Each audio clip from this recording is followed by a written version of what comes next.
যশোর ৫ আসনে বিএনপির বিদ্রোহী প্রার্থী উপজেলা বিএনপির সাবেক সভাপতি অ্যাডভোকেট আলহাজ শহীদ মোহাম্মদ ইকবাল হোসেন বলেছেন, বিএনপির নেতা এস.এম. মশিউর রহমান ছিলেন গণতন্ত্রের জন্য আপোষহীন এক সংগ্রামী নেতা। স্বৈরাচার বিরোধী আন্দোলন, গণতন্ত্র পুনরুদ্ধার এবং জনগণের ভোটাধিকার প্রতিষ্ঠায় তিনি আজীবন সংগ্রাম করে গেছেন। রোববার বিকালে মনিরামপুর উপজেলার আমিনপুর গ্রামে চেয়ারম্যান মোড়ে উপজেলা বিএনপির সাবেক সাধারণ সম্পাদক, শ্যামকোর ইউনিয়নে চেয়ারম্যান প্রয়াত এস.এম. মশিউর রহমানের পঞ্চম মৃত্যুবার্ষিকীর স্মরণে ইউনিয়নবাসীর আয়োজনে দোয়া মাহফিল অনুষ্ঠানে প্রধান অতিথির বক্তব্যে তিনি কথা বলেন। তিনি আরও বলেন, দলের জন্য মশিউরের ত্যাগ, নেতৃত্ব ও অবদান মানুষের মনে স্বর্ণাক্ষরে লেখা থাকবে। আমরা তার আত্মার মাগফিরাত কামনা করছি। মহান আল্লাহর কাছে প্রার্থনা করছি তিনি যেন তাকে জান্নাতুল ফেরদৌস নসিব করেন।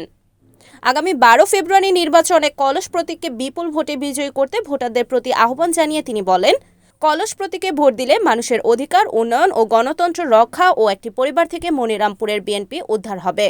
বিএনপিকে এই উদ্ধার অভিযানে সকলে কলস প্রতীকে ভোট দিয়ে বিজয়ী করবেন বলে বিশ্বাস করি। স্মরণসভায় ইউনিয়ন বিএনপির সাবেক সভাপতি রফিকুল ইসলামের সভাপতিত্বে উপস্থিত ছিলেন পৌর বিএনপির সাবেক সাধারণ সম্পাদক আব্দুল হাই, সহসভাপতি সন্তোষর, ইউনিয়ন বিএনপির সাবেক সভাপতি নুরুল হুদা, সাবেক সাধারণ সম্পাদক মাহবুর রহমান, আব্দুর রব, যুগ্ম সম্পাদক আনসার আলী, সাংগঠনিক সম্পাদক বুলবুল আহমেদ, কোষাধ্যক্ষ মশিউর রহমান, এস.এম. আনিসুর রহমান সহ বিএনপি, যুবদল ও ছাত্রদলের নেতাকর্মীরা।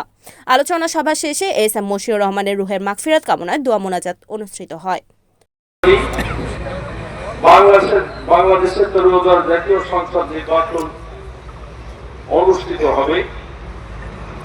সেই নির্বাচনে আমি স্বতন্ত্র সংসদ সদস্য প্রার্থী। যেটা বলতে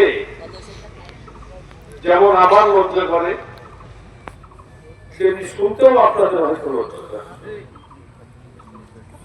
সেই স্বতন্ত্র প্রার্থী হিসেবে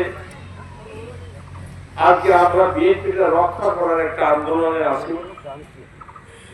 বিএনপি যাতে ধ্বংস না হয়ে যায়, বিএনপি যাতে দুর্বৃত্তের কবর থেকে উদ্ধার করা যায়, বিএনপিটাকে যেন আবার বিএনপির হাতে ফিরিয়ে দেওয়া যায়, সেই উদ্দেশ্য নিয়েই কিন্তু আমরা স্বতন্ত্র সংসদ সদস্য পদপ্রার্থী।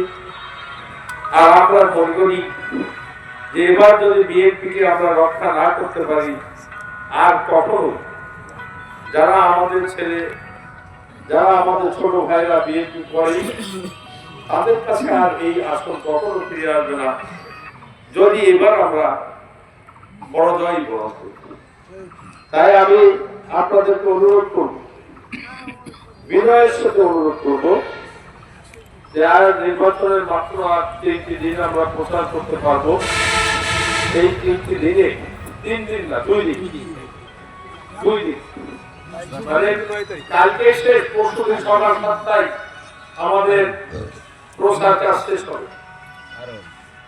ফলে এই একটা দিন আপনারা আপনাদের পরিশ্রম করে আপনারা মানুষের বাড়িতে যে ঘরের বাড়িতে যে ভোট প্রার্থনা করবেন এবং আমাদের এস.এম. মশিউর রহমানের জীবনে যে গড়ে যাওয়া যে রাজনৈতিক সংগঠনটি, সেই রাজনৈতিক সংগঠনকে রক্ষা করার জন্য আগামী দিনে কলস প্রতীকে ভোট দিয়ে আপনারা জয়যুক্ত করবেন আমাকে, এই আহ্বান।